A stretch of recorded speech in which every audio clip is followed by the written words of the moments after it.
you probably noticed I don't feel about that war the way we were told we were supposed to feel about that war, the way we were ordered and instructed by the United States government to feel about that war. You see, I tell you, my mind doesn't work that way. I got this real moron thing I do. It's called thinking. And I'm not a very good American because I like to form my own opinions. I don't just roll over when I'm told to. Sad to say, most Americans just roll over on command. Not me. I have certain rules I live by. My first rule, I don't believe anything the government tells me. Nothing. Zero. Nope.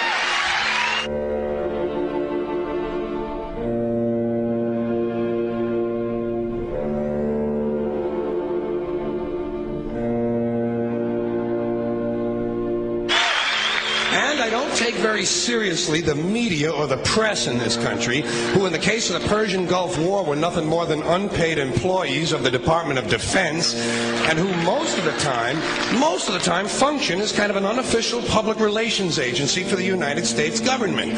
So I don't listen to them. I don't really believe in my country, and I gotta tell you folks, I don't get all choked up about yellow ribbons and American flags.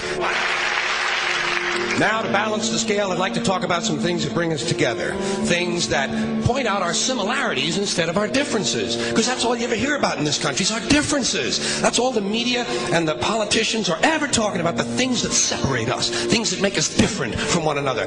That's the way the ruling class operates in any society. They try to divide the rest of the people. They keep the lower and the middle classes fighting with each other so that they, the rich, can run off with all the fucking money. Fairly simple thing happens to work. You know, anything different, that's what they're going to talk about. Race, religion, ethnic and national background, jobs, income, education, social status, sexuality, anything you can do, keep us fighting with each other so that they can keep going to the bank.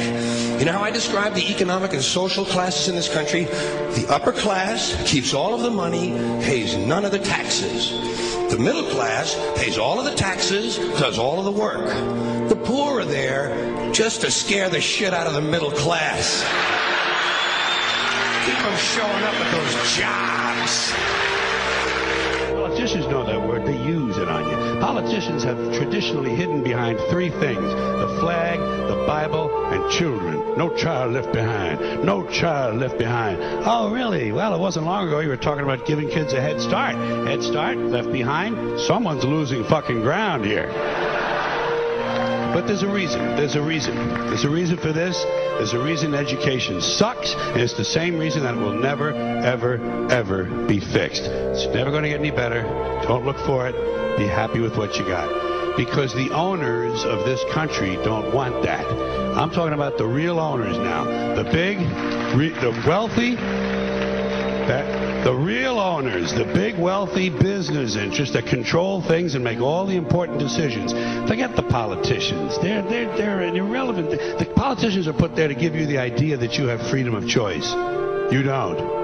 You have no choice. You have owners. They own you. They own everything. They own all the important land. They own and control the corporations. They've long since bought and paid for the Senate, the Congress, the state houses, the city halls. They got the judges in their back pockets, and they own all the big media news, all the big media companies. So they control just about all of the news and information you get to hear. They got you by the balls.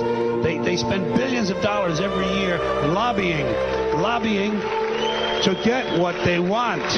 Well, we know what they want. They want more for themselves and less for everybody else. But I'll tell you what they don't want. They don't want a population of citizens capable of critical thinking. They don't want well-informed, well-educated people capable of critical thinking. They're not interested in that. That doesn't help them. That's against their interest. That's right. You know something?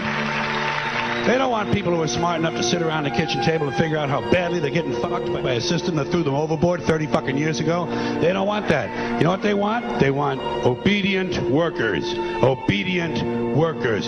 People who are just smart enough to run the machines and do the paperwork and just dumb enough to passively accept all these increasingly shittier jobs with the lower pay, the longer hours, the reduced benefits, the end of overtime, and the vanishing pension that disappears the minute you go to collect it. And now they're coming for your Social Social Security money. They want your fucking retirement money. They want it back so they can give it to their criminal friends on Wall Street. And you know something? They'll get it. They'll get it all from you sooner or later because they own this fucking place. It's a big club, and you ain't in it.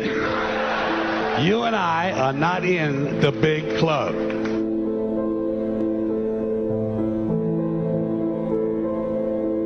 The greatest form of control is where you think you're free when you're being fundamentally manipulated and dictated to. One form of dictatorship is being in a prison cell and you can see the bars and touch it.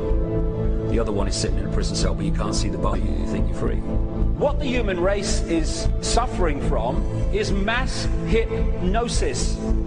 We are being hypnotized by people like this. Newsreaders, politicians, teachers, lecturers. We are in a country and in a world that is being run by unbelievably sick people. The chasm between what we're told is going on and what is really going on is absolutely enormous. The greatest hypnotist on planet Earth is a oblong box in the corner of the room. It is constantly telling us what to believe is real. Historically, the control and manipulation of political opinion has been the Freemasons' main weapon in gaining control of countries and states. Once in control of the rulers and politicians of a country, laws and political structures could be changed in accordance with their agenda. However, since restricting the body does not necessarily mean restricting the mind, the Freemason recognizes that their plan for a global government hinges completely on subduing the masses to their agenda, and thus eliminating opposition to their cause. And the greatest threat to their plan, posing more danger than any army or law, is the threat of a free-thinking mind. In order to eliminate this threat and to achieve their objective, the Masons have set about the boldest plan ever devised: the complete control of every aspect of human life, your life. And the weapons they are using against you are in your very homes, entertaining you and your children, and gradually indoctrinating you without you even realizing.